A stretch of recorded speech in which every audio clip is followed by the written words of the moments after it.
Welcome to Free Enterprise. Party on, Bad Karma. Party on, Dathis. Free Enterprise. Free Enterprise. On Random Prime. Excellent. Excellent. Woo! Woo! All right, yeah, that's the last of a 20-year-old joke that you guys are going to get here. Welcome, everybody, and welcome, Rando fans, to Game 2 of Slackaholicus versus profcory. I am Dathis, and I'm joined by Bad Karma. We are not Wayne and Garth. We will not subject you to that anymore. How's it going, buddy? It's going great. I'm really excited. This is a great matchup. We had Slackaholicus had to play in on the to get to this point, and profcory did really well in the Swiss rounds. Is the 3rd seed overall. Absolutely, and this is going to be, I think, a really good match overall. As he said, with someone who's coming in from a play-in versus a kind of favorite to win, profcory with again the high seed. I'm expecting to see a whole bunch of maybe crazy strats from Slack, maybe prof going just very steady, because he's got that game in the bag, which kind of gives you a little bit of confidence knowing that, hey, he only has to do a one and done versus Slack who has to work from this deficit. Yeah, but Slack does have the added advantage of having to play a couple of bracket seeds in a race already too, whereas profcory, we don't know if he's been doing his practice solo or been racing by an asyncs or anything like that. So who knows how the nerves could be affecting our runners. And with this young start, that's not a whole lot of power for this early going in these bracket flags. No, he's got the power command. You're fine. But You're right. He's if we can get some good elemental claws, he can power through it as long as we have the right bosses to go with it. But I'm really excited about these objectives. I'm not talking about the ones you see on the tops of the screen. I am here for the fact that we are fighting trap chests by moonlight and item checks by the daylight. Also, never fading all the altar fights. Let's ride the big whale to the moon. I am so happy about those. Those are so good. Fantastic objectives. Yeah, but the funny thing is we're going to ride it to the moon, probably just to fight Zeromas, because a lot of these moon seeds have been very haunted lately. I'm kind of excited to see some new bosses on the moon, some chains hidden behind those objectives. I want to see some more moon dives, because a lot of it's just been the Earth, and then that's where everything has kind of been. Yeah, and to be fair, we've also seen a lot of these, rude boss fights also occurring on Earth as our runners are getting going here. Hopefully we can see some of these tougher boss fights and see how these runners will take steps to get through them if they're on the moon. Absolutely. And so we have a blue robe handing over the X-Cal. So we find ourselves a Sid. We've got some scandalous things going. Sid, you used to be really happy to see him in the beginning. You're still kind of excited because he's just got so much HP. He's a great bag of HP to just throw at bosses. If you can find a bow and arrow, he's great. He has the axes. He's got a middling amount of gear, and he can kind of do enough to get you through. Yeah, but with one of the changes from the Swiss round into the bracket flag, we're now getting a random starter kit instead of that dwarf starter kit. So not getting a dwarf axe right away, not getting a strength ring right away. Instead, what we did get this time didn't really 25,000 is what I saw from the lower end of that gold. Speaking of, so the biggest flag change has been the fact that shops are now S0. They sell for nothing. Not that sell quarter. That was a spicy flag back then. No, you get nothing. Good day, sir. You get your boss checks. Speaking of bosses, we have Asura in the waterfall. I've seen her there a couple of times lately. So that starting gold is all you're gonna get. You're gonna see so many of these chests drop with no money in it, and you're really relying on this loot to hopefully be good. And speaking of good loot locations, Slackaholicus going to one of them, and profcory finding some stuff. Yeah, profcory's finding some good value here. Dempsey gets the dwarf axe that we were just talking about. Slack, meanwhile, there's 3 trap chests here in Castle Evelyn, so but it's definitely a higher chance of gear, even though we can't find tier 7 items. Even on T-Pro, you wouldn't be finding them. But still could find some good tier 5 gear here. Finding Dancing Dagger, Lit Bolt, so hoping just not to run into any trap chests. Yeah, it's very shocking how much stuff was coming out that one side, and then a lot of the 0 GP too.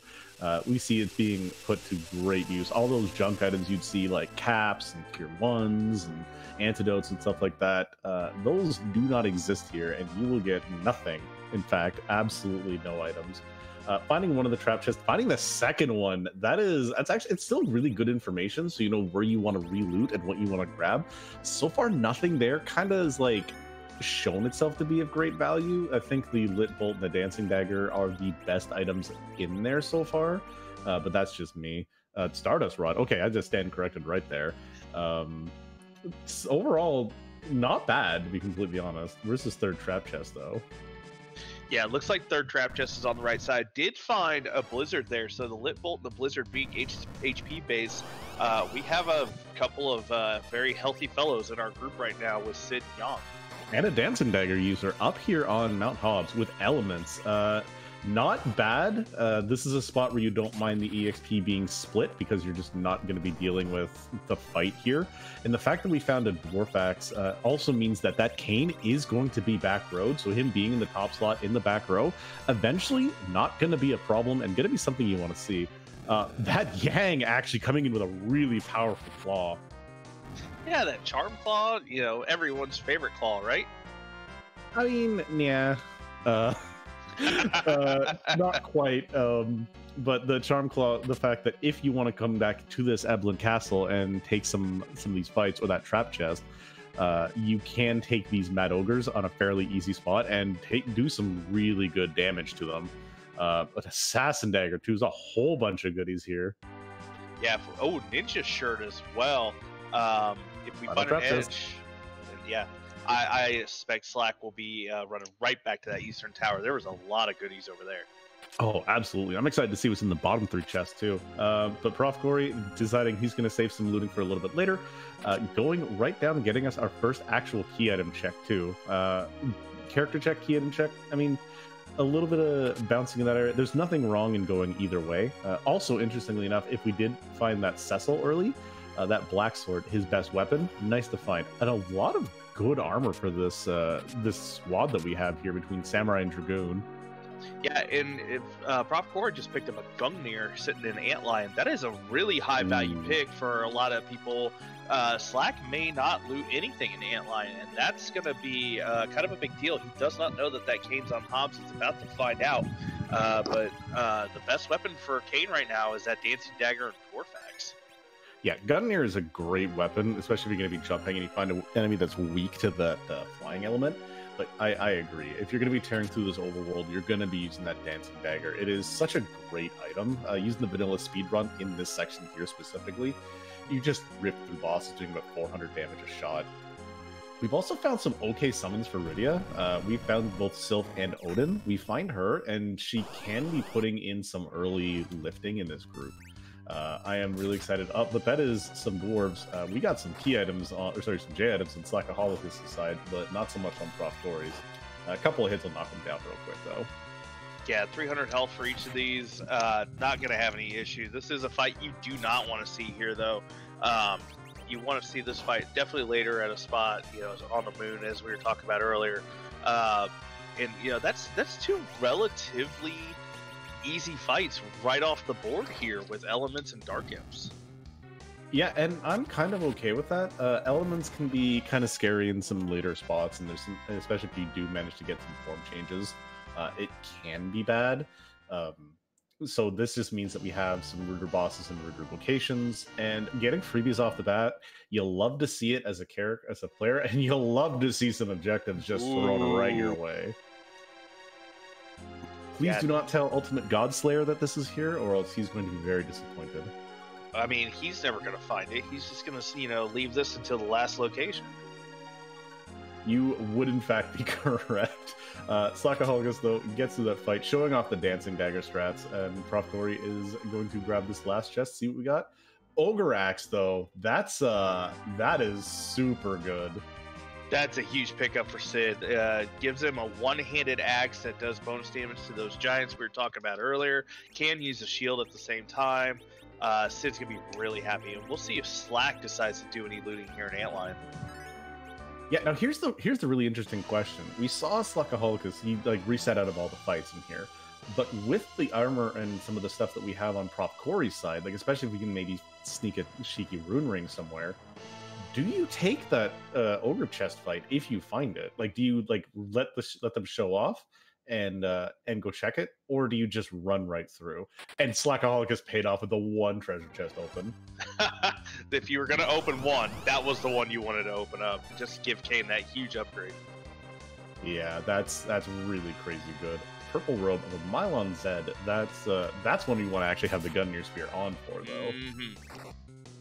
Yeah, and to answer your question, I would be tempted to take some of those fights if I found an hourglass somewhere. With these 3 fighters, while they could take the hits, I would definitely want to either wait until I got 5 people to do it, or at least an hourglass. But that would be a huge infusion of XP to start this off. Because I'd be sorely tempted, because again, you have a shot at those tier 7 items. Not that you really have anybody on the team that could make use of it aside from maybe a Dragoon Spear on Kane, which would be great for an egg grind later on. But I would still be very tempted to just to see what kind of stuff you can find. The Stardust Rod, if we can find a Black Mage, is going to pay off in this early section so much in spades. But profcory, getting through that fight nice and quick. We have Twin Harp on the left side that we know about. We got new information from profcory, which gives us the Luca Key. Luca Key.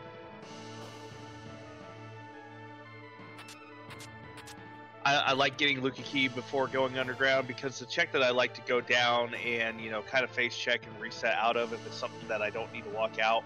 It can be a quick check, but also gives you some knowledge in case you check it early and you're not quite strong enough to get out of there. You can know it's like, hey, I'm gonna have to come back here, but maybe route it in later. Absolutely, I agree with that.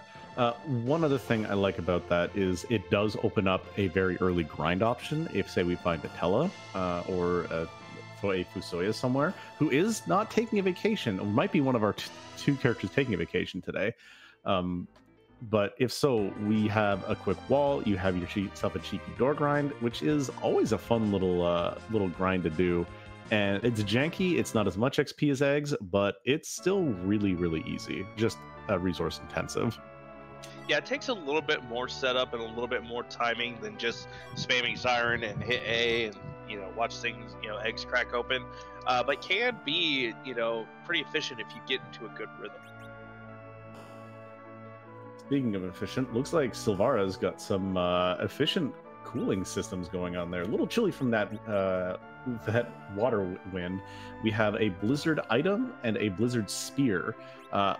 Pretty much a little bit of an upgrade from the dancing dagger for Kane, in the sense that he at least gets an ice element on that. So if we find Rubicante early, that's great. If we have to find an alt gauntlet that's gonna be able to cast that ice too, is going to be absolutely fantastic. Yeah, and you want to have that for Kane. You know, you want to have that versatility. He doesn't have too many, you know, ways to boost his attack power. We already do have the Gungnir as well, but anything that's going to be weak to ice, that Blizzard Spear is going to add to that Gungnir. Absolutely, and I think it's just 2 bosses that we have to deal with, where it's going to be Kainazo and then Rubicante. So if we see those, because we've already seen elements out of the pool. Speaking of, as we have one of them falling on Slackaholicus' side, Poison Axe. Hello. Yeah, I say we got an Ogre Axe for profcory. Don't need that Poison Axe, but other people in chat may disagree with me. I mean, I'm a bigger fan of the extra damage, like especially when you need all that you can get. You have Kane just, again, Black Belt Gungnir, Sid rocking that Poison Axe. If you really want to go and just have him be your big beefy boy that he can be, I'm a big fan of that one. But profcory giving us a look, that is a vanilla Mylon. It's almost like the sea knew you were involved somehow, Davis. Thank you, Esco. But got some J items. Both of our runners are packing some J items here. Probably going to make really short work of this fight. Oh yeah, I don't expect this to last much longer. The lits aren't going to be too powerful. When he does hit, it's going to be a very weak little boof. But the J items, especially that firebomb or that big bomb just working. The fire 2 is just so good. No, oh my body skip. Unfortunately. A little bit extra text. We get a couple more levels. Boys getting all the HP. We have Sid cresting that 900 HP mark. We have Kane right not far behind him. And yeah, these are fights where if you have to find a rude Dark Knight Cecil, this is a squad that can handle it. And here's an officer fight. That's another free fight that's going to be off the table, though. Where, you know, we as commentators like to see them early. The runners probably were hoping those would be on the move somewhere. Oh yeah, if you want them to be anywhere, you want them to be in like a nice high spot, like high XP spot, like Elements, maybe even the D Lunar location. Here, oh well, I mean, like you said, we're happy to see this. Runners aren't, but they'll just have to deal with it. Unfortunately, Slackaholicus is not finding that big bomb because it was sitting, I believe, in Antline. But yeah, Zeus Rage doing more than enough. Yep, knocking out all the soldiers, waiting for the officer retreat. This not necessarily a huge XP spot, so Prof's not worried about it, just letting this officer run away. Yeah, and you've still got some more characters to find, so you're not like trying to scrounge every bit of XP right now, trying to get that biggest advantage. You don't have anybody really going for any power breaks. Like, this is just stat breaks now, where yeah, every little bit of agility and strength and everything is going to be great, but you're not like, oh, I need my Berserk, I need my Cure 3, stuff like that. Yeah, and with the since for the entire Lali-Ho, hey, there's a required pigtail too.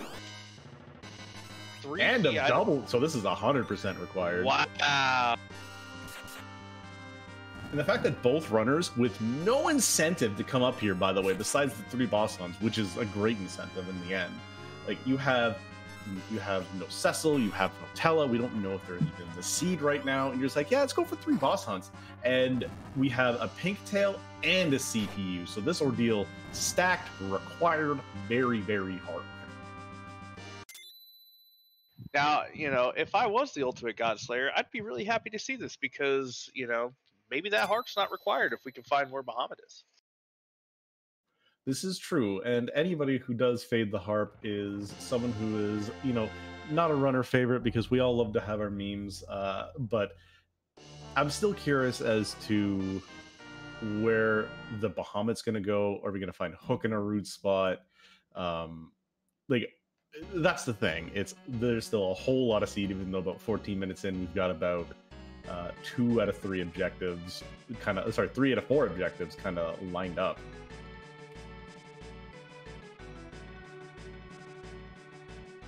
Yeah, I assume profcory's probably going to meander on over to Baron now. Prof has just been following the natural progression of the bosses here. Just getting the XP, you know, getting what's really easy and speeding through it. So probably going to be heading right over to Baron, I would assume.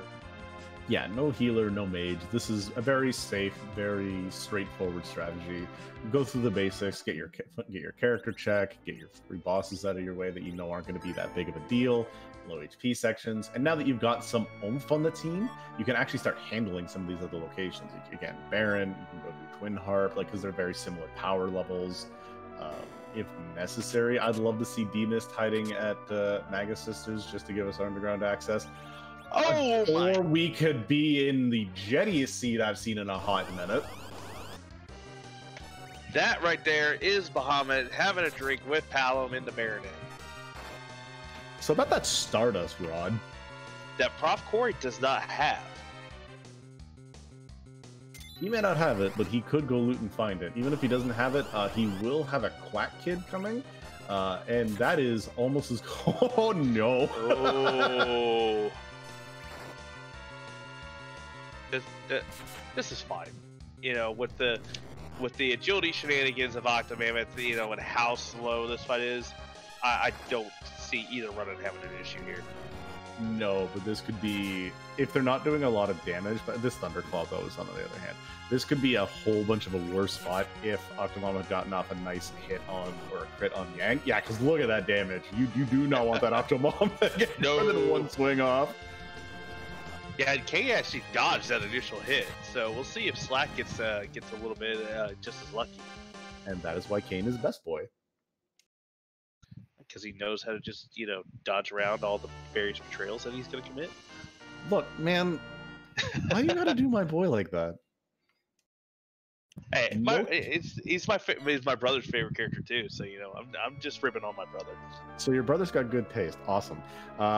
What is not awesome though is, as much as we love that Palom, that is not underground access. So that means that Twin Harp is blocking progression to the underground. Or that hidden Demus that you were talking about earlier. We still have not checked the waterfall location yet. Or sorry, the Mist Cave location. Yeah, Mist Cave is going to be very, very contested. I am very curious to see who's there. Already fighting the hardest boss in the game. Inventory might not have the Stardust Rod that Slackaholicus has, but a Lilith Rod, very solid though. And a couple of Silk Webs, not bad to blow your money on. Not at all. Silk Webs are always useful, not just for the Zeromus fight. Any fight can be made a little bit easier with the Silk Web. Bypassing the Mist Cave, I find that as an interesting thing, because even though we don't have any more boss hunts, I'm still looking for a D-Mist. I was gonna say, we still have the one, D-Mist, because we are still looking for our underground access. We're still looking for our moon access. One of them is kind of interesting. But yeah, our restreamer Escorian saying, no, we do not have a hard required giant. It has been a minute since we've seen one. I'm sad. I do love seeing hard required giants, though. Yep. And on that note, as we're waiting for our runners to get up to Cave Magnus, do want to do a shout out for our restreamer Escorian, our tracker Scythe Marshall, helping us out here at the booth. Also, give my co-commentator Dathis a follow as well. And our runners, they've been putting on a good show. They are. We wanted to point out there is about a 30-second delay on Slackaholicus' stream, so they are probably actually more neck and neck than it might actually appear. Yeah, with Slackaholicus now just landing in Troya and profcory heading in there, they're probably more roughly neck and neck, like both entering. But it is interesting. It is nice that they're a little bit behind, that we can get the nice double dip of music like back and forth. But this is really interesting, and I'm really excited for this, because as the runners, you have a very early possible go mode, and you really don't have anything to deal with Zeromus right now. 1200 HP strats could be a thing.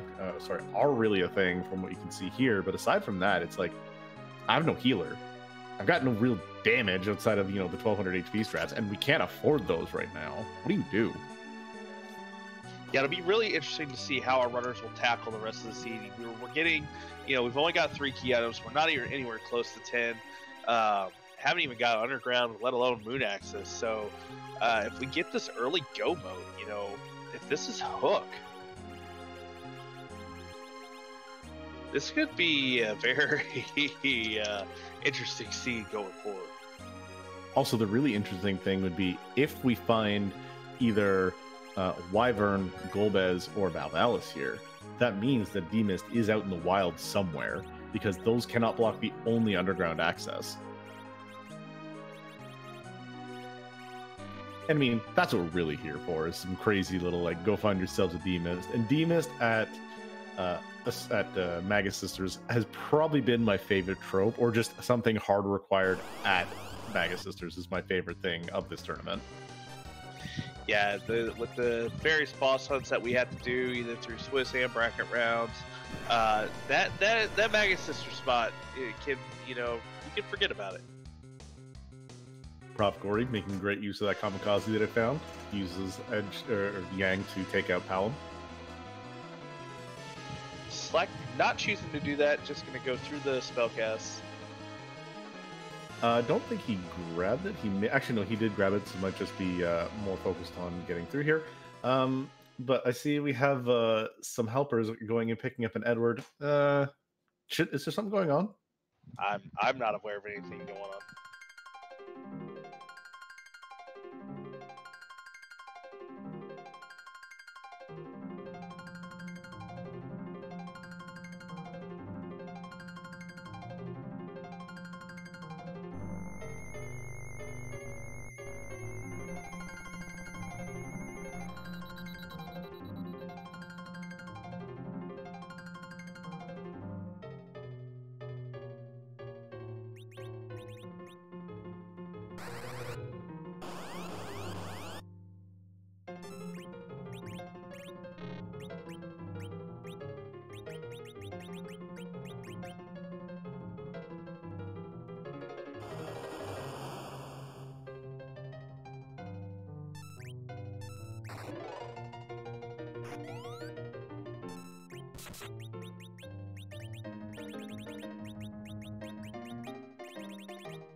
All right, and for those who are unaware, that is Battle on the Big Bridge from Final Fantasy V.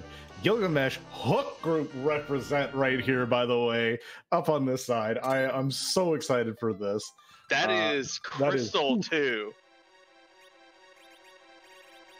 That is, in fact, your Crystal mode. This is the fastest seed you can probably really get with your Crystal mode. 24 minutes. Yeah, Esco, I mean, can you like not copy me? If there's one way you don't want to copy, you don't want to take the jet title, believe me. But oh man. Yeah, I'm not sure if Slack missed the exits, having to walk out of Cave Magnus, where Prof had some exits. So Prof will be the first one on screen with the Crystal. Gotta have to go through a hook route to find your underground access, though. Oh, absolutely. Or in theory, we could have a again Demas that Magus Sisters that has the pass. You don't even really need underground access, but that still kind of puts the damper on. Hey, we need 1200 HP strats. But Pinktail traded away 4 objectives. That's Crystal as key item number 5. Wow, 25 minutes in, you have the Crystal. How are these runners feeling right now? Art of Dispo. I have a very distinct feeling of I know exactly how they feel. Let's go back to the Fabul Gauntlet, or sorry, not the Fabul Gauntlet, Highway to the Threema Zone, and the Hook 2 play-in. Commander Leonhardt in chat puts it very, very eloquently, as I remember. It was just, and a whole lot of screaming from the get-go.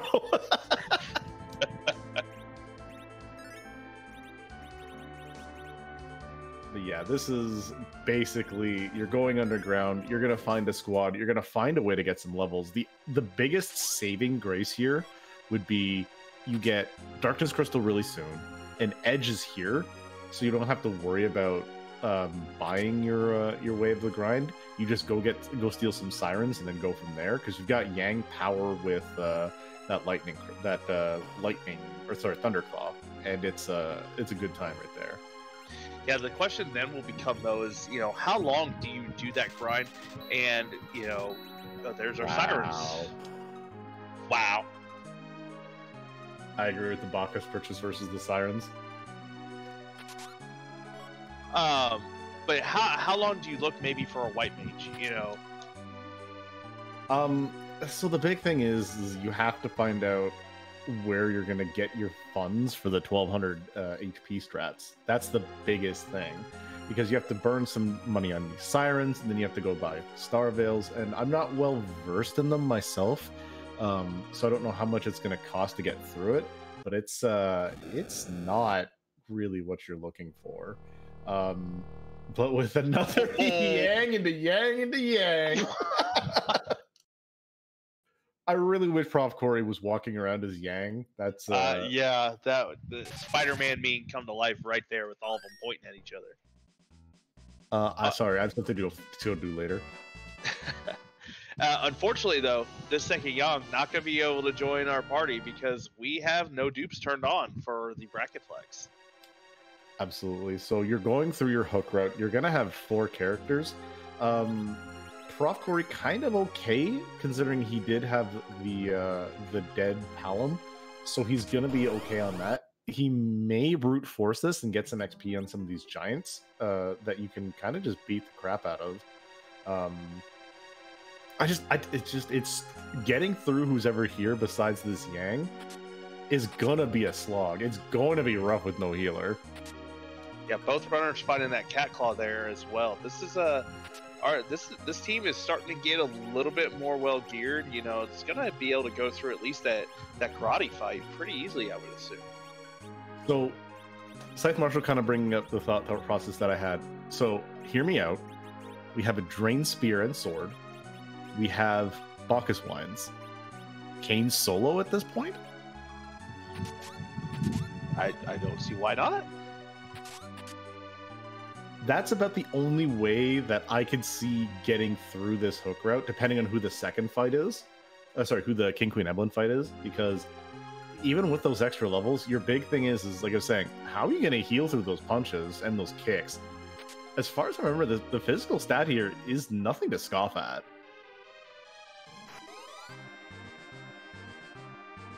I could be very wrong. I've been known to be wrong before, but the cat claws though, this Yang is more like a Yang. He's gonna be clawing out some good damage here. Probably his best weapons we can find for him, besides elemental weaknesses. Yeah, and that's gonna be really good for him. You know, depending with how we're doing here, that you're gonna be keeping that Yang probably for a while. Yeah, and really, the reason why you're also going to want to keep him is because he's going to be great for these 1200 HP strats. These are characters, this is a squad that is actually probably one of your best ones for that 1200 HP strat. You've got the Palom, who will just bluff up and be prepared. You've got Yang, Sid, and Kane, who are just buckets of HP. All you really need is like a Paladin Cecil for HP, and you've kind of got a squad that can handle that. Yeah, and profcory is going to looks like to be the first one into these to the King Queen spot. So we'll see how rude this hook route is. Now, one thing we still haven't considered though, this could be Wyvern, Golbez, or Val and the King Queen, and that means Demas is out there still. This is true. This is going to really dictate how the rest of the seed is going to look and how much time they spend here, to be honest. But the real question is, once they get through this hook route, once they get through this hook boss, do you go and do you take this fight? Like, do you take these trap chests? Like, that's the real question. Well, it looks like Slack is taking it. What is a wounded squad? Very wounded. Just no. That's not. So, BK, do you want to tell us why this isn't fun? This boss is not fun anywhere. Ever. But normally this spot only has 6,000 HP. Now it's got 15,000 HP, and it punches and is fast, and it needs to go away. About that drain sword. But I don't even think a drained berserk Kane would be able to get through this, because he would get all the way to the end and have 6 bombs blow up on him, because that drain sword, the accuracy on it is terrible and will not be doing a lot of damage. This is true, but the reason why I was saying the drain sword would be so that we have look at that hit.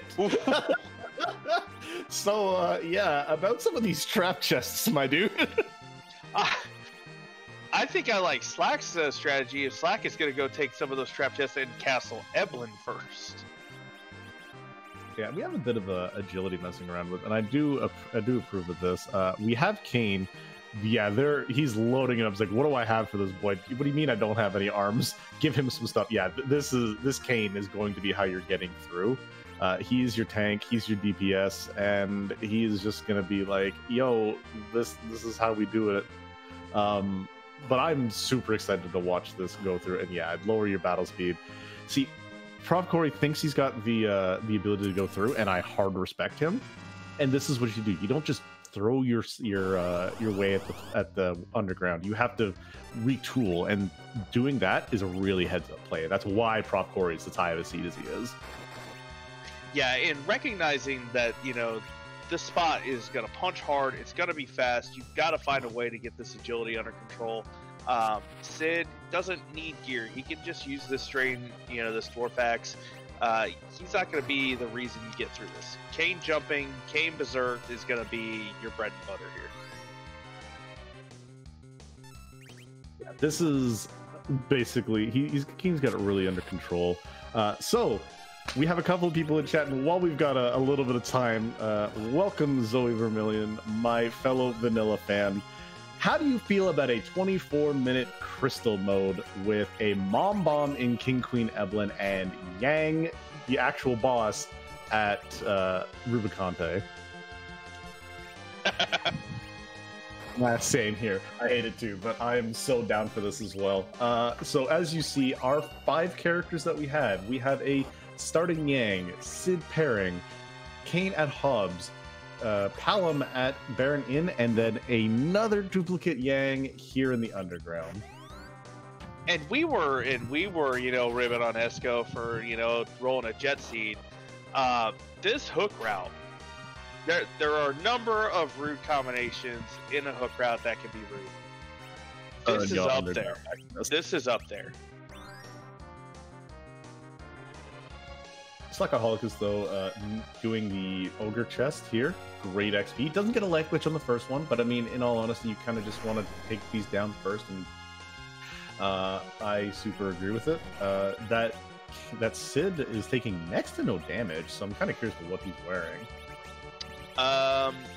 Probably, did we find like a... I'm drawing a blank on whatever mage gear that Sid can wear other than the Aegis shield and like a wizard hat or something. Rune Ring's the only one I can really think of now, but this is still great XP. We do have profcory getting through here. We do have the little bombs. They're going to hit kind of hard, kind of fast. Hopefully low accuracy, though. The Blizzard's not really the one you want to use, but it's enough. It's started damage. Yeah, trying to get the HP on this down. I mean, Sid's got 700 health. I mean, that's good damage.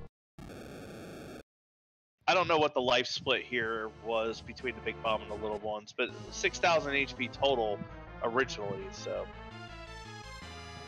Yeah, that's a good fight. Again, profcory making great use of what he has, gets through that first fight. Now we have the actual true test. We have Yang going through there. Slackaholicus takes that trap chest. Only thing for his trouble is a Bacchus wine, but the XP is a good infusion on your characters. I would have really hoped for at least an illusion there. You know, we have not found those in any of the shops yet. That would be huge for this karate fight. Speaking of, profcory jumping in right now. I'm excited to see how this goes. And I can't remember the physical stat, though. The physical stat is decent. You know, because Ruby Punch is in vanilla. Yeah, I remember him hitting, like, if you let the fight go on long enough. But I'm just curious to see. Oh, missing Kane, kind of lucky. But this poor Palom at level 1. Oh, profcory actually resetting. Yeah, I'm not sure.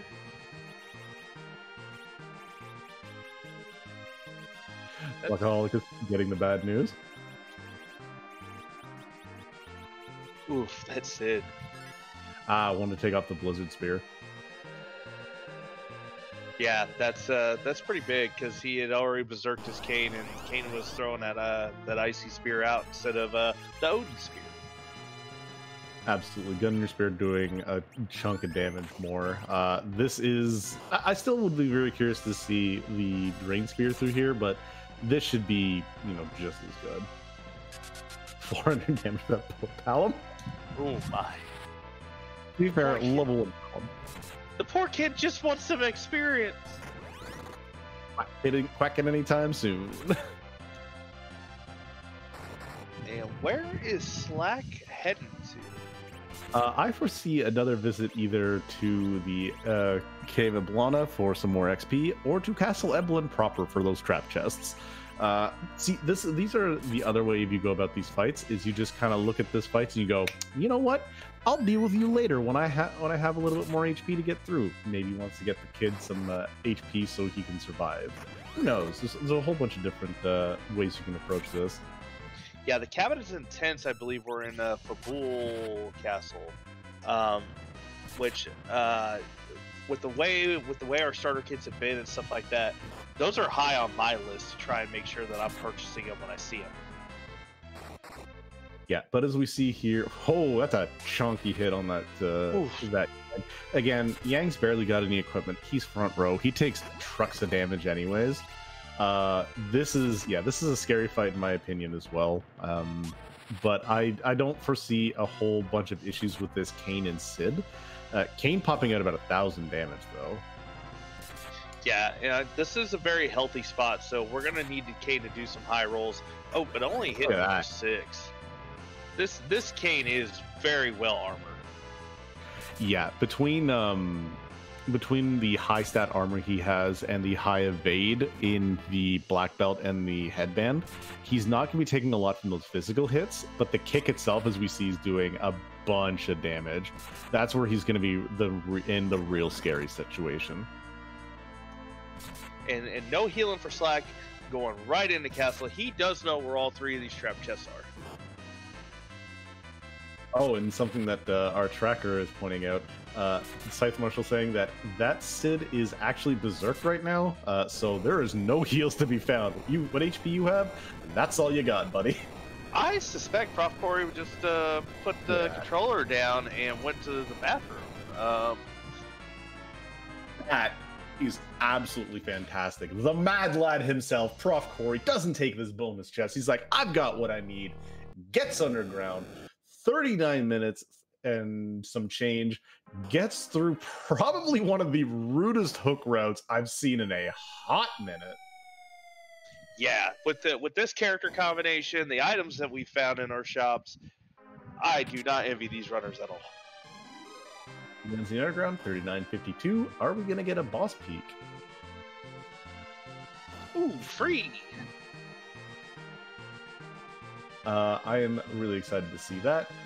We do also have Slackaholicus doing some life glitching here, getting Kane and Sid some more EXP. I foresee hopefully getting the Quack Kid up to get him some, if not Yang, because again, the more HP he gets, the better. But profcory launching the Falcon, and the underground's kind of his oyster. We've got Luca Cave, we've got Dwarf Castle for our hopefully 5th character and not our 2nd dupe of the scene. So, I'm on record of saying I am not a fan of doing Keyless Tower. There are a number of exceptions. King Queen Eblan at the top of the tower is an exception. I would have landed that Falcon and went right up there. I hard agree. The only reason that would still push me away from it, though, I'm still looking for a 5th character. Let's go do Dwarf Castle first. Get that free XP on that character. And, you know, we've got a Siren here, because you can pop that, go slam through Dwarf, and then come back. Our restreamer, Escorian, I'm not going to repeat what you just said in chat, because we've had a number of things that Deaths and I have said come true in the scene already. I'm not repeating that. Passing through Mark's chest. I will put that evil out there. Because I did say hook in Cave Magnus. Yeah, you did say that. So there's a bunch of spots you can go here. This crack out here of the yellow Devo, gonna get a thunder or 2 off.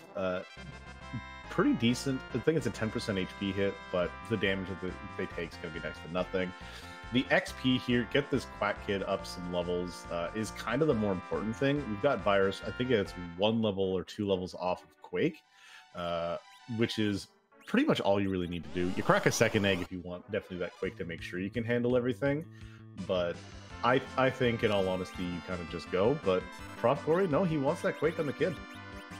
Yeah, I don't hate the double egg here because they are for sale in Evelyn, and while it's out of the way to go and get them again, we've already got 2 characters that are over 1200 HP. True, but the thing is again, the big problem that I pointed out in the beginning, you have such a limited amount of resources. Are you gonna have the money to take care of something like this? Do you have this? Like, there's so much that's on the line as well. You're burning resources to get you Quake. It's like that you kind of don't need to get through these fights underground right now. And Slack finding Plague in the Mist Cave, was hoping for Vanilla D-Mist. Did not pay out.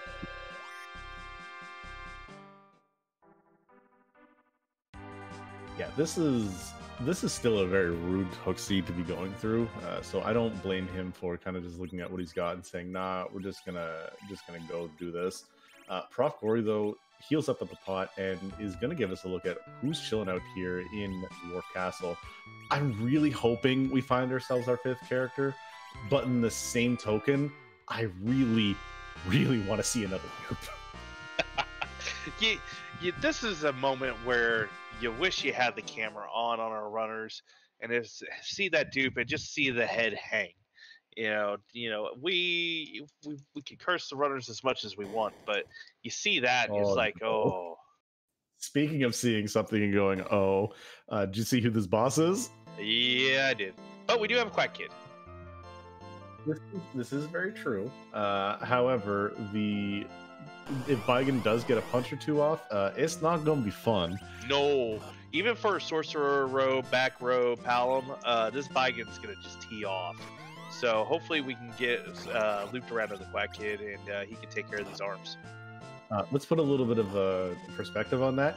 Yang at the hook route popped Kane for about 7 to 10 when he wasn't doing full crap rolls. Yeah, look at that, 130. Not great, but still not friendly. Yeah, and honestly, I would think that's a low roll, if anything. Quack Kid does what he does best, gets rid of those arms, and sees these walls and go, ha ha ha, Underground don't care about no arms. Yeah, so that looks like it's relatively roughly the same as Rubicante. I mean, Vigan's over here is like, you know, he'll bite our ankles or something. Gets through. All right, we'll call it a draw.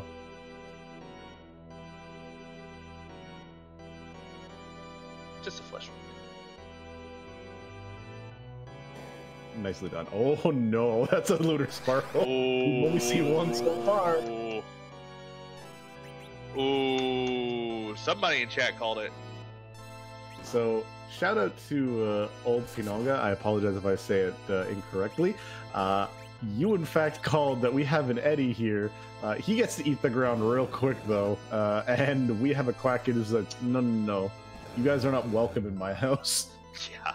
This only 3,000 HP in this spot, split between these 2 D-Lunars. This Quack will ensure that the party gets through. Absolutely not going to see any part of the script aside from the punch, the fire. Good XP infusion. Kind of wish that you can get that on Edward, but he's not really a 1200 HP strat user. He's his own beast altogether, and that's something completely different. Yeah, but a base level Edward does make for a good anchor. Is very true. That Sid, though, with the Dwarf Axe is pretty good for an anchor as well. I'm okay with this. The big thing is going to be, what is the latest in Dwarven fashion? And Bad Karma, tell us what's the latest in Dwarven fashion. The latest in Dwarven fashion is purple armors and purple helmets. I totally missed the reference that you were going for. Sorry. What you did there, I liked it. I seen it. I enjoyed it. So the reference we go for there is because Luca's wearing a cannon. This is the Luca key is a necklace.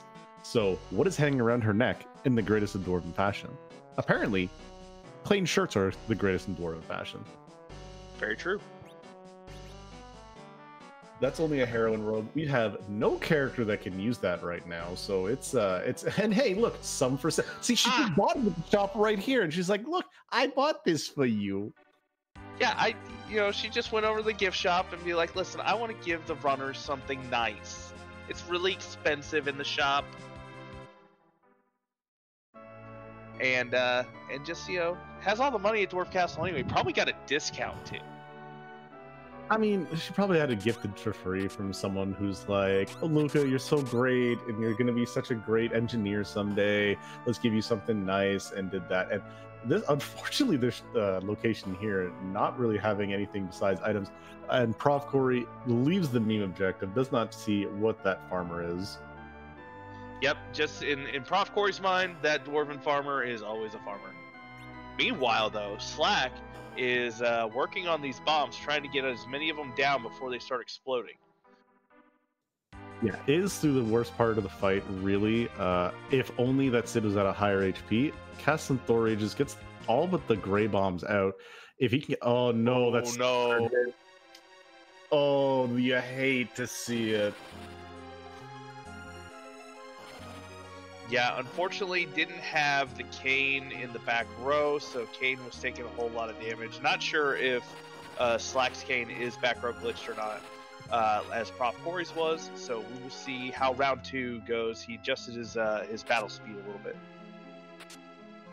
Yeah, and our restreamer Esco pointing out that he did not get that dwarf axe, so Kane is not back row glitched. Did find an Avenger though from one of these trap chests. We didn't even see that. Hello? Yeah, that must have been from Eblin. The Pinktail, I think, was an Artemis bow.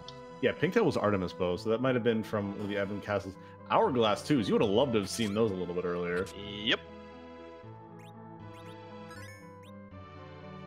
profcory though, come and seeing what the free key item check is. I didn't see because I was more interested in the Avengers. So what was there anything here that was hidden there? I missed it. Yeah. Aside from that, we are going to get a check down here. Are we going to get some free XP? Are we going to get some bosses we can handle? That is a Lunar Sparkle, and that is a no on the. That's a no for me on the left side, dog. Yeah, that is a no for me on the right side, dog. Yeah, no, I want nothing to do with that frame march. And I did go back and look. That was a Leviathan summon. Leviathan the Fey March. Very fitting. Also, that is the Canadian Nope Noodle, Le Francois of Leviathan. It is Ogopogo sitting in the Queen. So that is like French vanilla with a shot of caramel and triple macchiato for Scott Pilgrim. Yeah, that is that you never want to come back here ever. Yeah, that's you really hope there's nothing you need there, because that's a no fam. But again, profcory, hardest boss in the game, all that inventory, doesn't care about the other chests though. He's just gonna say, nope, we're done here. Slackaholicus though, let's point out on his side, look at how healthy these characters are getting into that mom bomb fight. A little bit of retooling, and he's just making extremely short work. This Avenger Kane doing good things. Yeah, had the lit bolt go off, took out most of the bombs. This Avenger Kane is going to wrap it up, and Slack is through the bomb. We will see how he handles this karate fight. Yeah, this one I honestly foresee go way better than what the other fight went for him. He's got way more HP. Yeah, his Kane's not back row glitched, but I mean he's got way more HP and resources to handle this fight. It is really exciting and really curious to see how he goes there. profcory says, hey, I've done my freebies, now let's do another freebie. So hear me out. I think Slack does have a drain weapon still. Drain Venger glitch. I am here for this, my dude. Does have the Gungnir on, so it's looking like probably gonna Gungnir glitch this one instead. But yeah, we will see how Slack decides to handle it. Meanwhile, profcory heading to the top of the tower, knows there's a King Queen Evelyn up there. Let's talk about that 800 hit on the poor Palom, though. Woof. The poor kid. So we're talking about a couple like different little things here, BK. Like we talked about like different glitches and such like that. We talked about the life glitch, which we can go into more details. The Drain Avenger glitch that you just mentioned. Can you go into a little bit more details about that? Yeah. So the Avenger sword is a sword that inflicts the Berserk status on you when you equip it. If you have another weapon on, equipped, and you switch to the Avenger sword, Final Fantasy IV is a very well-programmed game, but one of the small gaps within it are, your stats within a fight don't update until you take an action. So if you equip that Avenger sword and don't take any action, you will still get the Berserk status as if you had that equipment still on. So if you have a Drained sword equipped that steals health on hit, and then you equip the Avenger, you're going to still drain HP per hit. It's really nice for a couple of niche Zeromus strats, especially with the Drained sword, not so much the Drained spear because the accuracy is atrocious. But Kane can swing and just heal himself up with almost every hit. Nicely put. And the nice thing about the Avenger is you just put it on, go back to your main menu, and it automatically just gives you the Berserk. So whatever. You could have some issues with the Berserk glitch, the Mimic glitch. Sorry, but profcory finds himself a maybe nice key item. It's gonna really depend on what character is hiding behind that package. Not only the character, but looking at the key items we have that Rude Feymarch, and we have Luca. That's our next progression. Yeah, Luca or Feymarch is our progression area. And Sheila 1. Again. Yeah, Sheila 1 too. Yeah, kind of forgot Sheila 1. So the big thing here in that Slackaholicus is kind of endangered. Never mind, we're fine. So the mimic glitch that I was talking about is something where if a character dies, is raised and berserked before their first action in a really they will no longer take an action anymore. It's a vanilla glitch. It's very unfortunate when it happens, and you've seen it when characters will stand up, not do anything, and you're just like, but I have you on berserk. What are you doing? If Kane had been been berserk glitched, then he would have just been like standing there. But thankfully, he's still swinging out for damage. Still swinging for a solid 800 to hit. Yeah, and I believe the Mimic glitch, and you can correct me if I'm wrong, I'm not too familiar with all the ins and outs of it. There is some agility shenanigans because Berserk has to take a turn to apply. So the character gets up, the next turn is going to apply Berserk, and then they start swinging. So I think with this agility setup and this battle speed, I don't think Slack would actually run into that.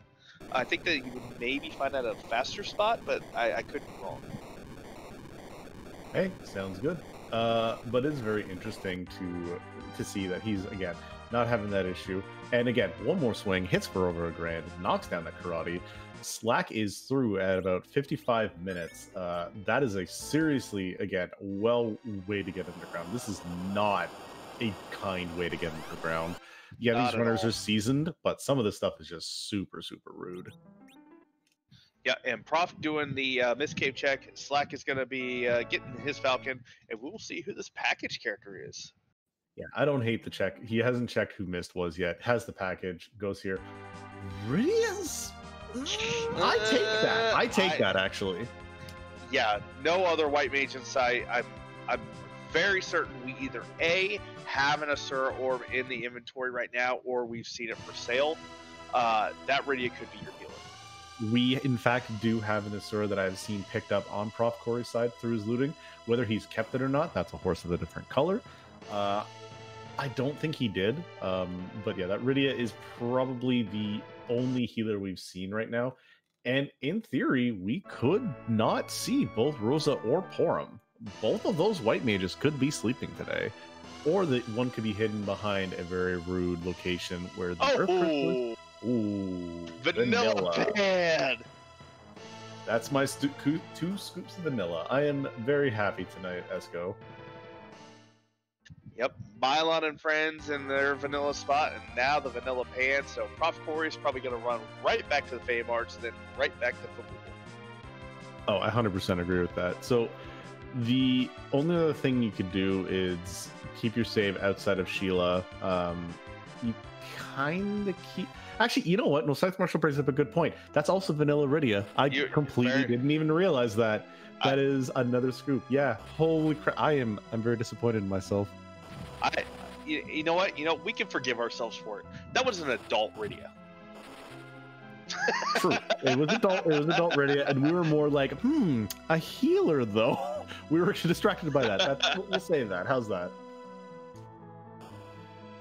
But Slackaholicus sees, hey, another boss in a punchy spot that likes to punch. I'm tired of this. Yeah, and unfortunately does not have the Quack Kid, so this could be a little bit rougher time. I think he still gets through it, but won't have the easy quakes.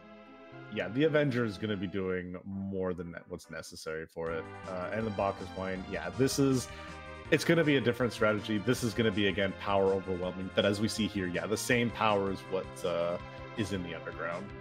Ooh, that Sid with 1,000 damage, probably rocking that Artemis bow.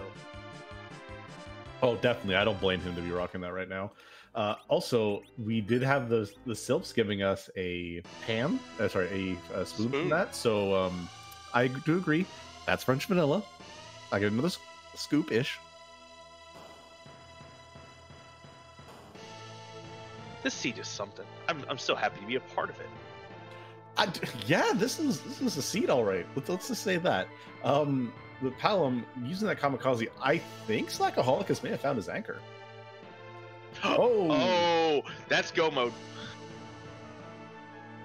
All right, so we are 58 minutes and 58 seconds into this seed, and we have ourselves the full suite of go mode. We have 2, 4, 6, 8, 10 key items too, if my math is correct. Which is not. There's 9 key items. 9. See, I can count. I promise. So this brings up an interesting question. I don't know. I personally do not know the ins and outs of 1200 HP stretch. I do know they're expensive. I do know that there are sirens available. I'm at 9 key items. Do you go maybe try and find that 10th? So I agree with Prof Corey here right now. You go, you check what that character is, and then you go back down to Luca. If it's a key item, you keep it. You check to see if it's demist, and then if it's not, you reset. But I really like this. This is a good strategy. Slackaholicus also still having that Avenger on. The only bad thing about this is that you are now going to get the virus counters. But the amount of damage that these characters are doing, you're not going to see. Never mind, we're not going to see the virus. Yeah, Sid, switch Sid from the Artemis bow to the Earth Hammer. The Earth Hammer is a fire elemental weapon, so it does bonus damage to the D-looters. So was able to just bop, moved on. Bonk bonk. We do have some vampires for sale here. Not an item you want to use because that is a lot of money to be sinking into those. I'm still really excited to see what this moon character is because that's going to dictate, I think, the remainder of how the seed goes. If we have, say, a white mage up here, it's going to be pretty fantastic to go for some very traditional strategies. If we have a Fusoya up here, the solo Fu strats are real. Could throw your money in some Eddie strats that you don't really want to see. You don't really have a whole chunk of options right now. And Slackaholicus also fighting the other really rude boss. We have ourselves some NPC blocks. They have been kind of rude tonight, blocking both runners when they're trying to get to places. But this is going to be interesting. Prof Corey, we have a Moon Cecil. Oh man, that's what you like to see. We have a Cecil. We have an Excalibur. Oh, this is such a hard decision now. Like, you have so many different things that you can do here. Like, do you get this Yang? Do you get rid of him? Do you get rid of Edward? These are such hard calls right now. Yeah, I don't disagree with the Edward. Really nice anchor, but Sid can still doubles the anchor and has more HP. So I think ditching the Edward's probably the right go there. Now, now, but BK, this is the big question. As we've seen, we have ourselves a Cecil, like a proper DPS now. We could again get those Bacchus wines and go that way. Do you grab this Rydia and you try to go for a traditional party, or what's your play now? I think you grab the Rydia. You're sitting here at 9 key items. There's a chance for Demas for one. But I think you grab that Rydia, you use that Asura summon, and I think that's your best shot, honestly. We haven't seen Cure 3s anywhere, which could be what profcory is looking for right now. If we find Cure 3s, that changes the calculus a little bit. Yeah, it's so it's so many ways that you can go about this. I do like the life item pickups on Slack's side. Oh no, are we gonna see a gold dragon grind? Quite possibly. I would not like to do that. I mean, I'd like, because we did find hourglasses in Feymarch. I'd like 10 key items to speed that up, but I think that's doable. It is. The Hourglass 2s are a long-lasting stop, and when you're going for like stretching out your resources to the absolute maximum, that's kind of the way you gotta do it. Yeah, Slack, seeing that Luna Sparkle sees the nope rope, says, no thank you. Is buying all the Sirens and Bacchus that he can. I am so excited to see how this is going to play out, though. Yeah, the only concern I have here now, I think you have to take that Rydia. You just burned all your money on offensive gear. You have no healing. He has 1 Cure 3 in his inventory. Yeah, the thing is does he still have this Asura? While he's going through these items, can we see if you still got your Asura? If he does, then I do agree with taking... Oh, accidentally hits the take all. I've done that more times than I want to talk about. I absolutely hate doing it. I just did that the other day. Yeah, profcory, when he's going through his inventory too, if he's got... I see Sylph. I didn't see Asura. I didn't see Asura either. I still have the inventory to look through.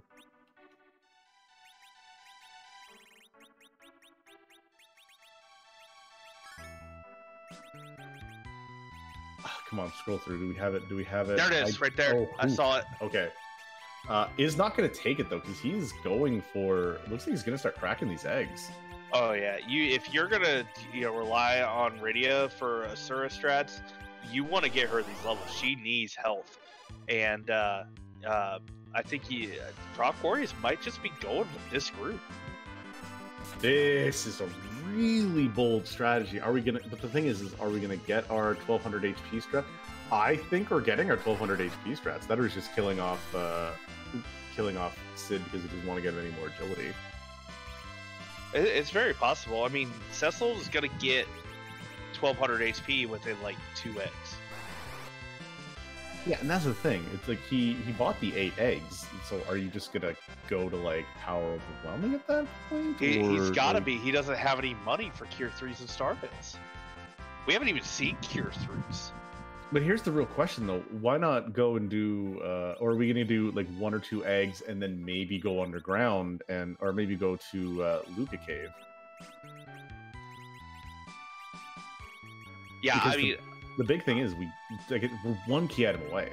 Yeah, I feel like that's what you should be doing is, get your levels and check Luca. At the very least, go face check it and see if it is a key item. Yeah, that's I think my biggest thing right now is go get that 10th key item because you want this double XP. Like it's not even that correction. You don't want double XP. You need it right now. Yeah, and Slack is falling right in profcory's footsteps. So I'm gonna have the same dilemma. 9 key items in go mode. Gonna probably check that character. Gonna check the package whenever he gets it.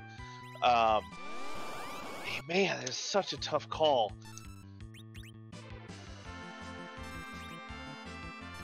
Yeah, and this is why it's like there's no wrong call right here. This is just like what we have from metagaming and what we have from all the overworld knowledge we have.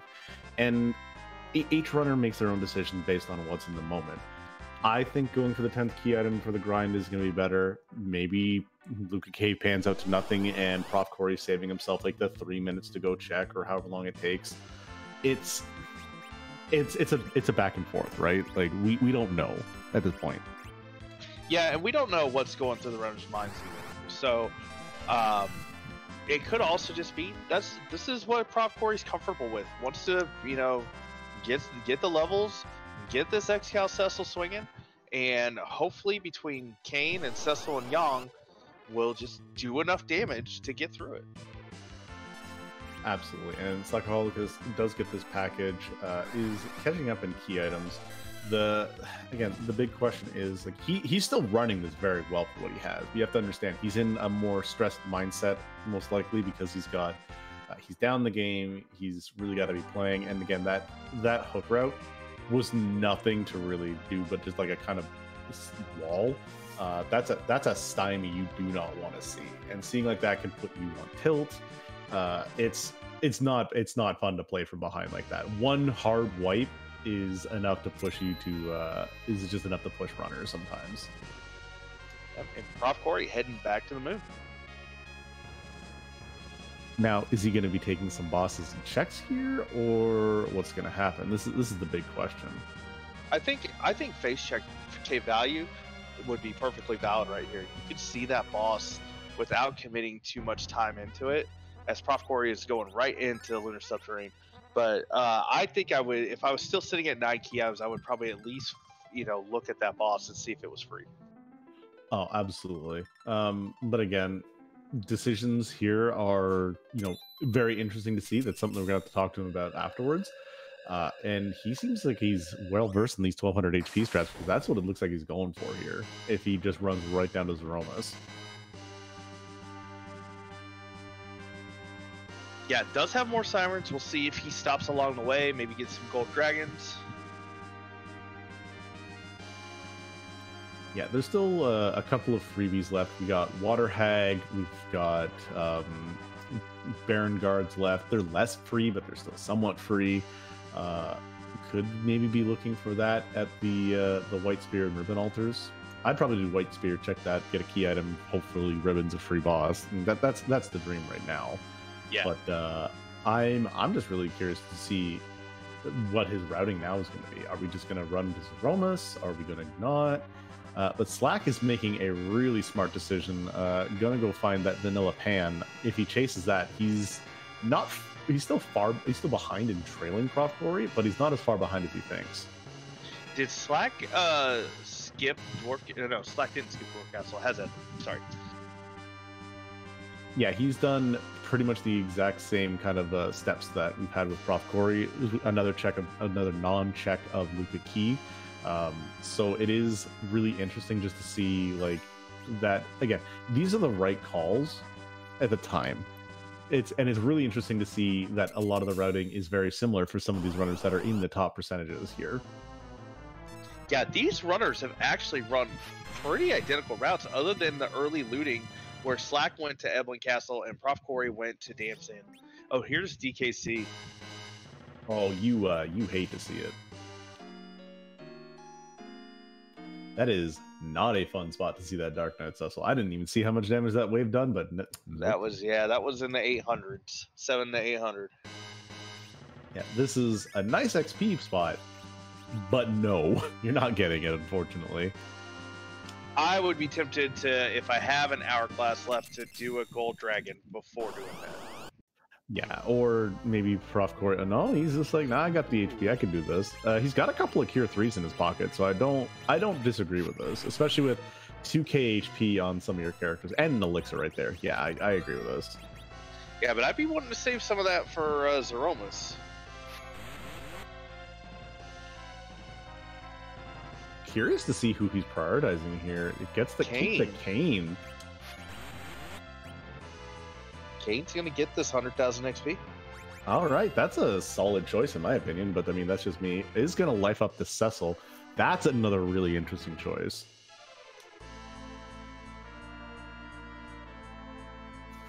I'd be more curious to get that up on that Palom.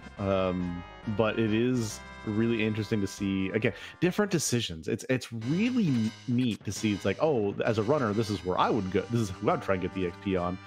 But getting it on Cecil is really good. Tower Key does get the 10 key items. One thing to note too, Slack didn't go and peek the package character, so doesn't know that Iridia's sitting over there. This is true. And Sensibonch was kind of pointing out, it's like, yeah, Palam's not going to get to nuke. At this point, would the Iridia be more beneficial than what this Palam is? Again, just little things here you question. Not like, oh, the runner is like making a bad decision. It's like, what would be more optimal? It's still great, and if and when profcory gets through, you're going to see that his team will be the right team to get through. But it's just really interesting. And yeah, profcory going for these little dragons. Don't blame him. 10 key items, has a number of sirens. So just has to make sure can get through them. Has 2 hourglasses, so at least going to have 2 of these fights that are pretty free. And looking at these HP totals, this Cecil and this Kane are really close. I think 2 sirens is enough. Yeah, Slacks, speaking of enough, Slack says, look at that Iridia. Nope, that's enough. I don't need her. And passes on her as well. I kind of agree. They're not really what you want. She's not what you want, apparently. I would really have loved an actual white mage somewhere, but beggars can't be choosers.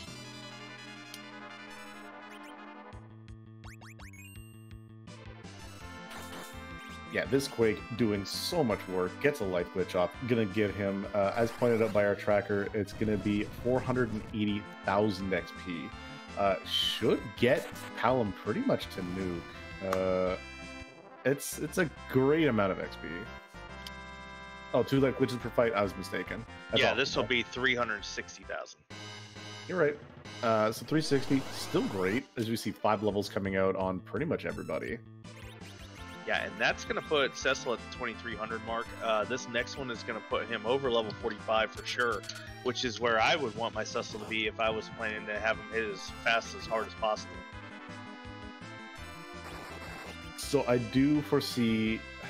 I really wish that profcory had gotten that Avenger that Slackaholicus has, because the Avenger strats is what you could just do here. Just, it's slow. It's like Eddie strats, only you just don't think.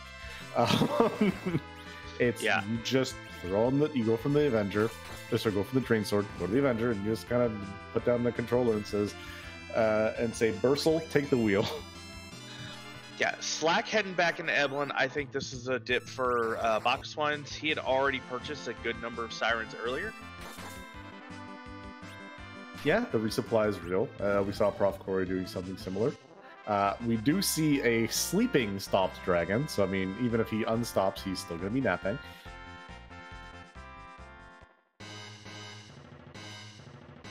We have Weak on the Kid. That is going to be the probably with that week. I agree with this.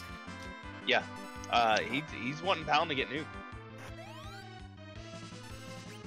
Yeah, even with I think perfect. The only way he could do it is if he goes weak into Ice 2 from Palam himself and has him do all the heavy lifting.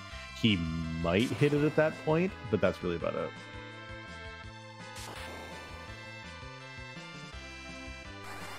That is a dead Cecil. It's a lit up Cecil. Now Slack is checking the moon shop. I missed it earlier. profcory did. I don't believe profcory did, as a matter of fact. But it is very curious to see what we have here. Coffins and Star Veils. That's not bad. Yeah, but I think Slack's probably looking for those Cure 3s.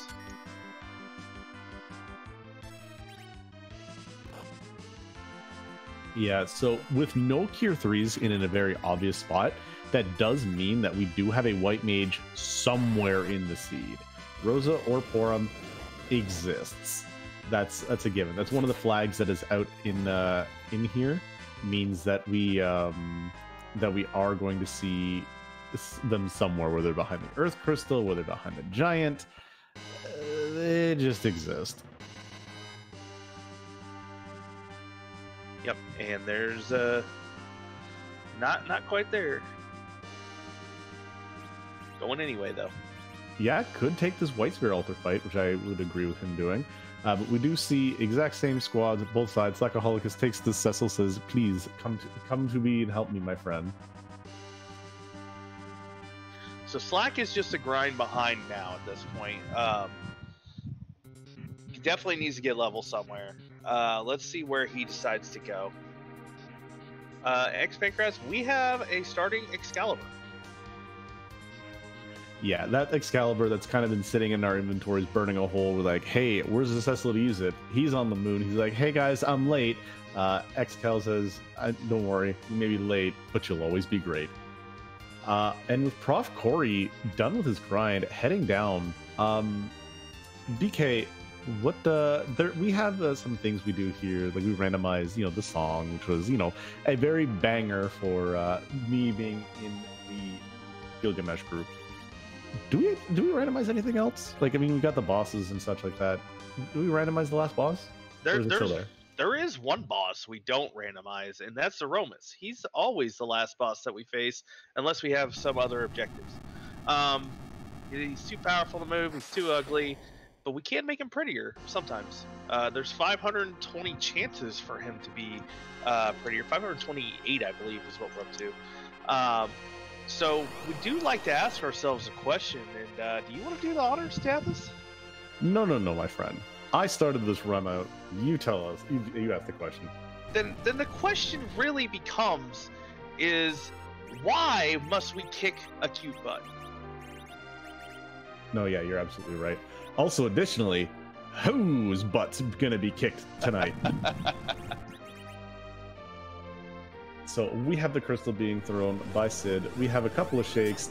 This is a very untraditional party on profcory's side, but I'm very curious as to who is going to be shown up by either a board face AI one or by our wonderful art wizard Scala-Kitty. Who's it going to be? I love it. He's back again. Still cute. Hard agree.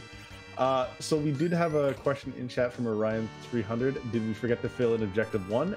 No. So the flag sets we have here is 4 of 5 objectives required. The 4 that they chose or got to get through are complete Cave Magnus, trade away the Pigtail, defeat CPU, and defeat Bahamut. All of which happened in the first 25 minutes of the seed. They weren't even underground yet. Had go mode before going through the hook route. This crystal has been burning a hole in our runner's inventory since for almost an hour now. Yeah, gonna get some cures off on the Cecil. Cecil is gonna be swinging some steel. Love that sound. Kane not far behind him in the damage compartment, and same with Yang. These 3 bruisers are gonna be doing some very short work.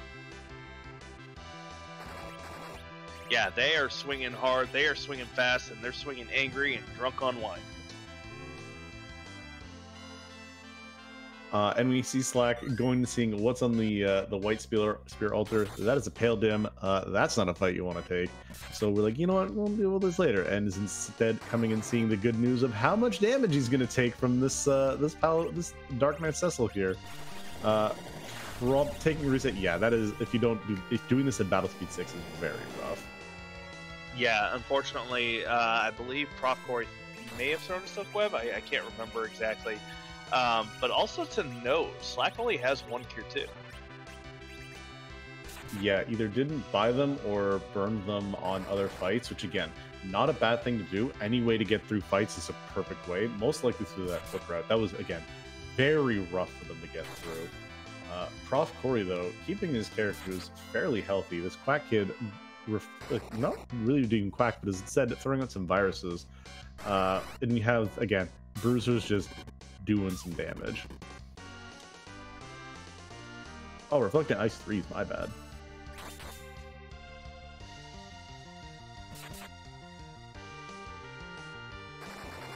Taking another reset, Slack may not have had the battle speed down, so knows that he's just going to time this 1 cure 2 that he's got pretty nicely.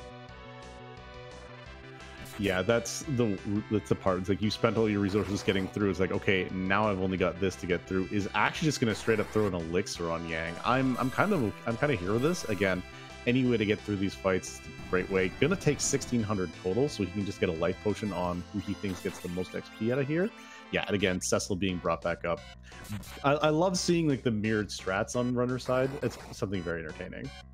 Yeah, these two runners are very evenly matched. They've run pretty much the exact same route. They are doing the exact same party, same strats.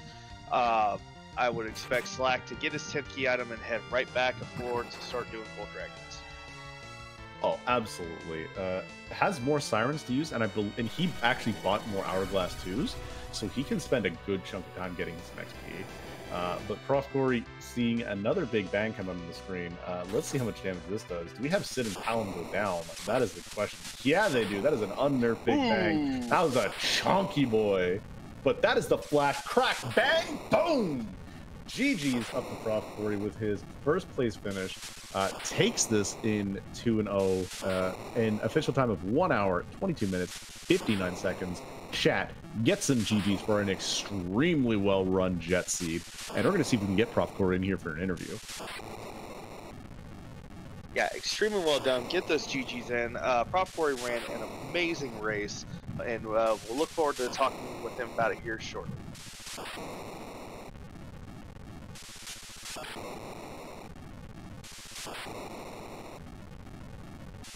Slack, on the other hand, still did not have the camping gear. Had to exit to be able to start his grind. And we're joined by profcory. GG's. GG, thank you. Nicely done. Nicely well raised, profcory. So let's go a little bit right to the beginning of the seed. So you've got yourself a Yang, you've got a Sid, and you've got an Xcal. What are your thoughts? What's your plan of attack? Go.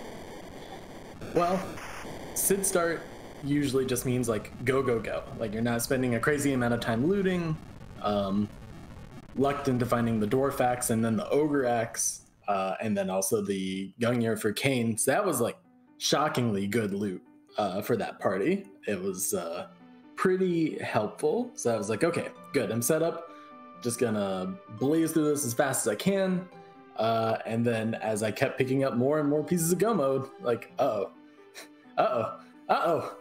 wait, no, I'm not ready. That was my question. You get that hook in the Twin Harp, you've got a pink tail already, and so now you know you've got a hook right in front of you. You've got go mode in your pocket, and is that panic that sets in? Kinda. It like the panic came in phases. Like the first panic is like, oh wow, go mode, okay. And you're starting to just like plan ahead, like how am I going to get ready for this fight? But then you kind of realize that it sort of depends on who I find in this hook route and other characters. And then the next phase of panic sets in when you realize that the hook character is a dupe and that the hook bosses are terrible and you have no white mage. So speaking of terrible hook bosses, you have yourself a mom bomb, and that's what, by the way, really well executed getting through that fight. Why did you not like double back for some more XP on your characters? You have an Ogre Axe, you got a Charm Claw on this Yang and the Sid. They can take these bosses and just get you some more XP. Why were you just that confident, or do you just kind of like think I can get underground, or what was your thought here? Very not confident. The whole time I was like going to the bosses, I was like, I probably shouldn't be doing this. I'm probably not strong enough. I probably should have done something else. But I was just sort of the jettiness of the seed had me just feeling like I wanted to push it as hard as I possibly could. Since I already had go mode, I was like, all right, I know where sirens are. If I can just get through this and get underground, then I can like open up better grind options. Like rather than stop to get experience right now, if I can pull this off, I can get it later faster. So that's what I tried to do, and it barely worked out. Yeah, and you were the first runner underground. Slack did, struggle a little bit through the hook route. So you get underground, you start making those checks. You have a free fight at the top of the tower, and then you get that darkness crystal. And we saw you had peeked the package. So was there ever a thought to take that Rydia? Absolutely. I held on to the Ashuras that I had picked up. I almost threw them away then, but I was like, I might need this. So I held on to them, and I really, really thought hard, but I was like, I mean, either I'm doing Vampire 1200 strats, or I'm going to try to, like, overgrind and just, like, berserk my way through this. And either way, I don't think I want this Rydia, so I was like, you know what, that's slow. I don't really want to go through all the package stuff for it, but I was very, very close. I think it would not have been wrong to take her. I guess that's how I might put it. Yeah, so along that lines, the other question too is, around that time, you're trying to figure out, you're in go mode. You have 9 key items and you got to figure out a grind. Was there any thought of taking the Lucky key check to see, since you could just run down there and exit out if it was nothing? After I finished the seed, the thought occurred to me. Seeing the spoiler log that had a rat tail down there. Yeah. I was kind of thinking to myself, like, man, sure was lucky that I found that tower key on the moon. That was fortunate. Oh, wait a second. There was a better way to do this. And actually, that would have made a big difference, because then I would have had 10 keyed on items right off the bat. The eggs that I did at the start would have been worth more too. Hindsight's 2020. Again, you still ran that very well with the information that you had, and with the with really just the items at your disposal. Speaking of, as we were talking about the opening of the seed, you have one of the lower ends of the starting chest. You have about 23, I think it was 23 or 28 grand. How did you feel about that starting money, and did you already have like a plan for it in mind? I didn't have a big plan, other than I generally knew that, like, I wasn't going to pick up any of those luxury items that you might get if you're looking at more like 60k gold. But I wasn't too worried about it, since, like I talked about before, the loot that I found early on was surprisingly good. So I was like, okay, you know what? I don't really need to buy anything. Except those Bacchus lines. Those were like the most important item of the whole seed. I managed to buy exactly as many as I needed. That's really heads up buying there. It's hard to gauge how much wine you're going to drink. At least that's what my wife tells me. So you're moving on now. You got through Slack. You only needed to win runways. How you feeling moving on to the top 16?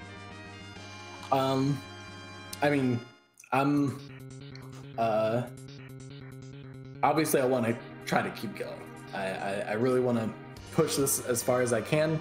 That said, this is kind of farther than I thought I'd get. I made another kind of jump up the standings, a little more progress in the tournament compared to the last few that I've done, so I'm happy about that.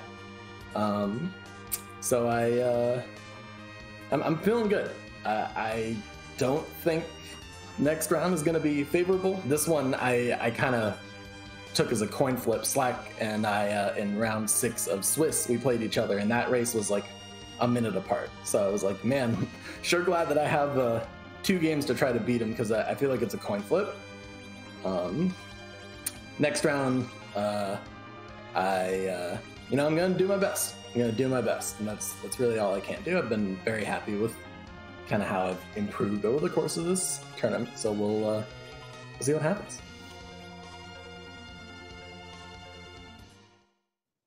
So the real question here, profcory, is you have your next opponent is going to be either Penguinator or the legendary Godslayer himself, FF4FE. Who are you most looking forward to going up against, and who are you of the two of them? I'm gunning for a rematch with PK, because in the like pre-bracket part of Zima's Zone 3, we tied. And then our rematch that we had to do was extremely close as well. So I would very much like to have another few cracks at him. You hear that here, folks. We're going to have PK being called out by profcory. I'm excited for it. So any last thoughts about the seed overall? Only that, like, I really haven't done a seed like this in my practice so far, so I'm happy I was able to navigate it. I also, like, still have this nagging feeling that I definitely didn't do it right.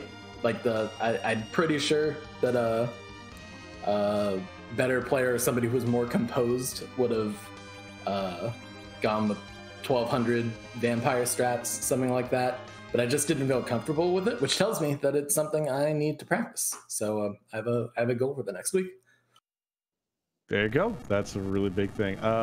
Again, thanks very much for coming out, profcory. Thank you very much for being part of this. And again, GG's. And I'm excited to see you go further and practice those 1200 strats. Thank you. GG's, and we'll see you here next time.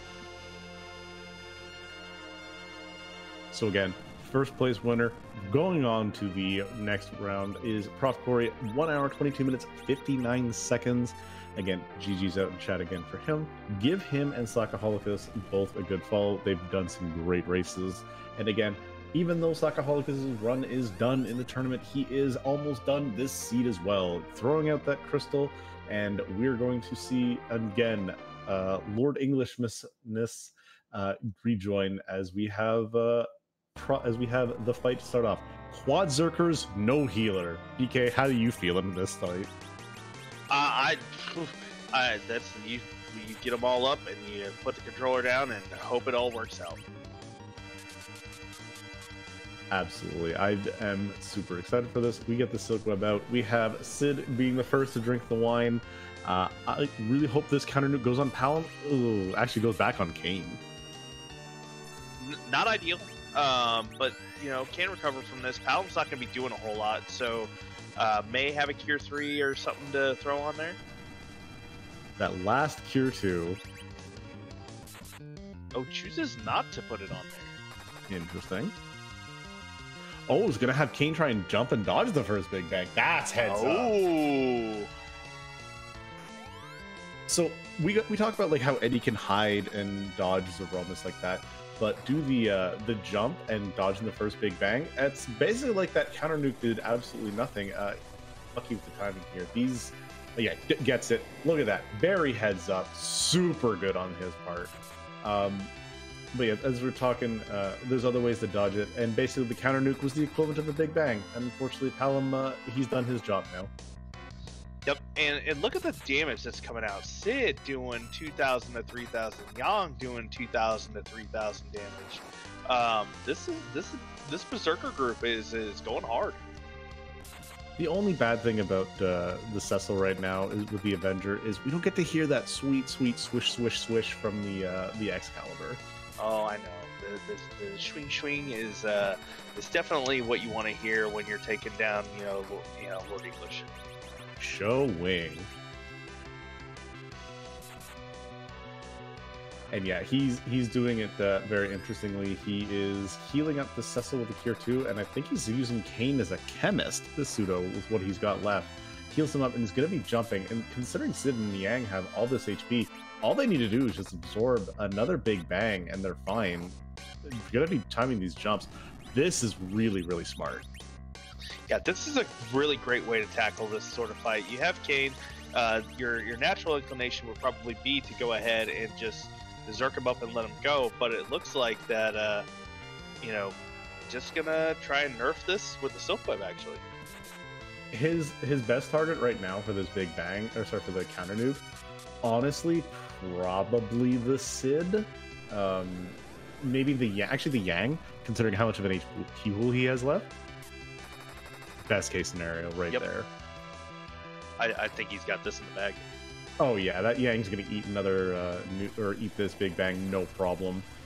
Kane probably can even just start throwing on that Bacchus wine too, and just say, you know what, we're done here.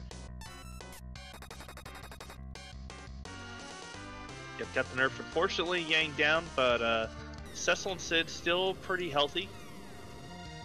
A little unfortunate, but oh, we do have rocks though. We're gonna have a dodge. Dodge is by Dodge it. Kane. Doing all the heavy lifting. We have crack, bang, boom. That is Slackaholicus done. We'll get the official time up on the screen in a moment. Throw out GG's in a chat for a very well-run race by Slackaholicus. Unfortunately, stymied by that really, really rude hook route, but played it very well, went very safe, got some XP, came around, and 136.34, really, really well done by him. We are, in fact, joined by GG Slackaholicus. GG. Oh, thank you. So that lovely, lovely hook route. Let's talk about how rude those bosses were. Mom Bomb, you see her. What was your thought? I was like, this stuff again, really? I'm so tired of seeing Mom Bomb in that spot. It wasn't so bad when I saw the Yang there. I was like, okay, the Yang is doable. We've got some decent money or some decent armor and stuff. We can probably get through this with a little bit of effort. Not too bad. And then the Mom Bomb popped up and I'm like, I can't even get to Yang. Yeah, so, Mom Bomb is my least favorite boss. Yep. She's very quickly gotten there. I think it used to be Antlion, but I've just had Mom Bomb in so many bad spots lately that I'm just tired of fighting that thing. So I saw the Mom Bomb, I gave it a try, and I was like, okay, this isn't going to happen. We just need to go buy some cures, and we can get through this no problem. And maybe do a little bit more leveling just in case. So, lucked into getting the Avenger, thankfully, which made a big, big difference, and that helped a lot so that I didn't have to burn through my Bacchuses as heavily early on. And went and bought as many Cure 2s as I could, and headed back, died to it the next time, and made it through the second time. Just spamming some items, and I felt relieved after that. I felt like I got through that okay. I don't know how profcory's went, but I was feeling okay coming out of that for the most part. Mostly due to having the Avenger and thinking that was going to help speed some things up. What I didn't like was being in go mode already, and just having it come down to lucking into the moon access, hoping that a healer showed up on the seed that wasn't named Rydia with Asura. That never happened. All right, so that is just a question. You had zero intention of taking that Rydia and Asura and playing that game? I heavily considered it towards the end, because I wanted to see who was on the moon first, because if it was a healer, we could just immediately go do our grind on the little dragons, no problem. So you see that Cecil on the moon with the rest of your team. What's your thought? I'm sorry, what was that? So you see that Cecil on the moon because you say you're looking for a healer, and you get a paladin, not quite a white mage, and it's 814. We started with an Excal, you know. It's like, okay, this helps, but I really would like to be able to recover HP a little. So yeah, actually, you might have noticed me after I saw the character on the moon. I went back out to the whale and hesitated about what I wanted to do next. So I saw the elixir in the inventory, and I thought, okay, if we grind enough levels, that elixir should be able to save somebody in the final fight. And then as I got down to the bottom, I thought, I'm one key item away. What fights do I have left? And I saw that Dark Knight Cecil was left, and I was like, okay, wherever he is, we can get through that spot by popping the elixir. If he's got a key item, that's going to double my grind really quick and help out more than having the elixir in the final fight. So I went down there, he was in the ribbon room, got through it, got our double experience. And decided, okay, all I have to do is overgrind our HP, get into the final fight, and nerf a big bang or two, and we should be okay. By the way, props to you for that use of Kane and jump, by the way. We pointed that out. That was really heads up and really well done. I was actually really proud of that move. I put him in that second spot, and I was like, yeah, this is actually kind of perfect right now. Okay, we'll have him jump the big bang to dodge it, and then he can be around. We'll keep him unzerked. This is going to work pretty okay. And it actually worked perfectly, and the HP rolls on all the hits, we just barely squeaked by at the end. Cecil was hanging on by a thread thanks to nerfing both of those big bangs. And overall, that fight went as well as it possibly could have with the targeting. The nuke onto Kane was perfect because I knew that I could have him jump to dodge the hit anyway, so he was going to be fine. Yeah, it was excellently executed with that. And to point out, too, the routing, you and profcory ran pretty much the exact same route. The only differences being you did the early Cave Eblin looting and went back to Cave Eblin where you said you got the Avenger. profcory never touched Cave Eblin, and I think that was probably some of the difference there. I figured that he had to have skipped it. Unfortunately, the only thing I really got from there was the Stardust Rod and the Avenger. And the Stardust Rod I never got to use anyway. Not that you had it there in case we had that Palom a little earlier, but yeah.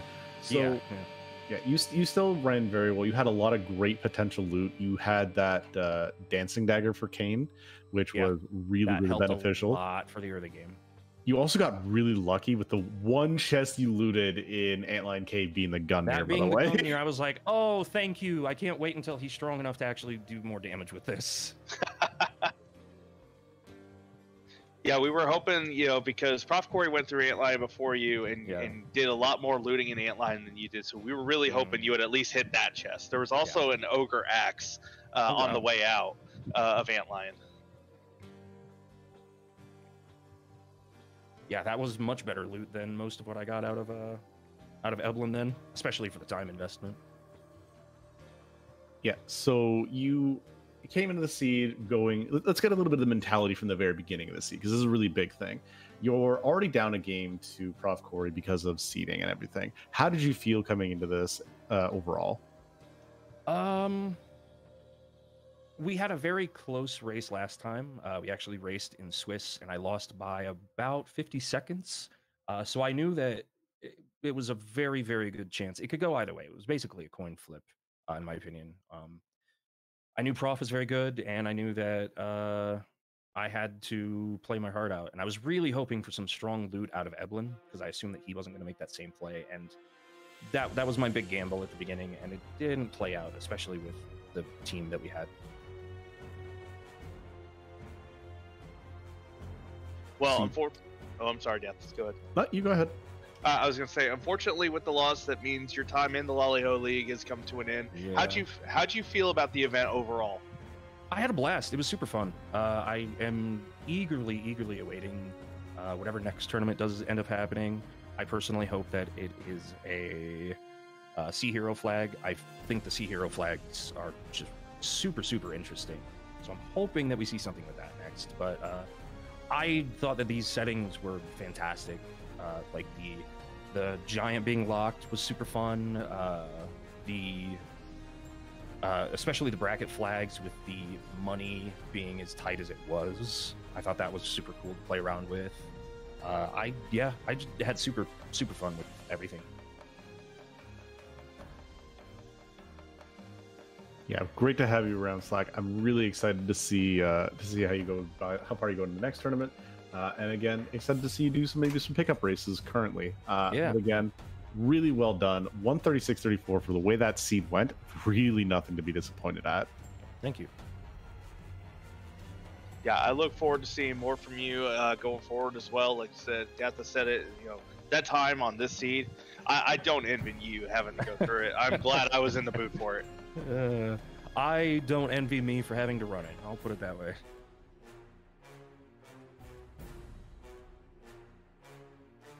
All right, and again, thank you very much, Slack, for running. Really excited, as we said. But that is gonna be it from us for tonight.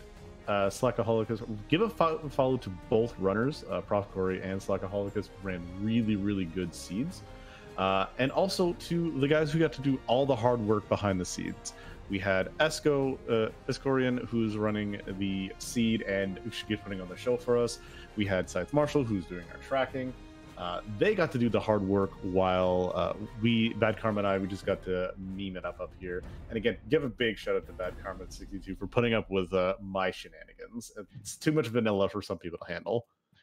Your shenanigans, I think we had to, make sure we give Dathis some love for putting up with myself. So do give Dathis a follow as well.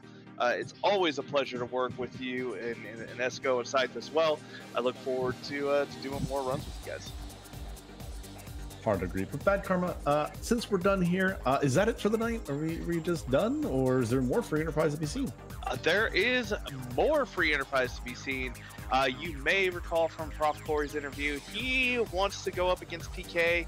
So we're going to give you a preview of PK, and as he is going to go up against Penguinator, that's where we're heading next. So they are getting started here in the next 10-ish minutes or so. So we are going to take this audience over there. It'll be the end for us here, but another race is coming to you.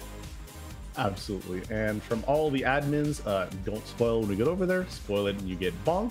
I'm going to tell this. Scarlet Kitty has been very good with those newspapers. I have given her and all the other admins very good practice to hit me with it. So believe me, they're very powerful with those. But for our restream team, again, Escurian, Scythe Marshall, myself, Bad Karma, thank you very much, guys, for watching, and enjoy the next race.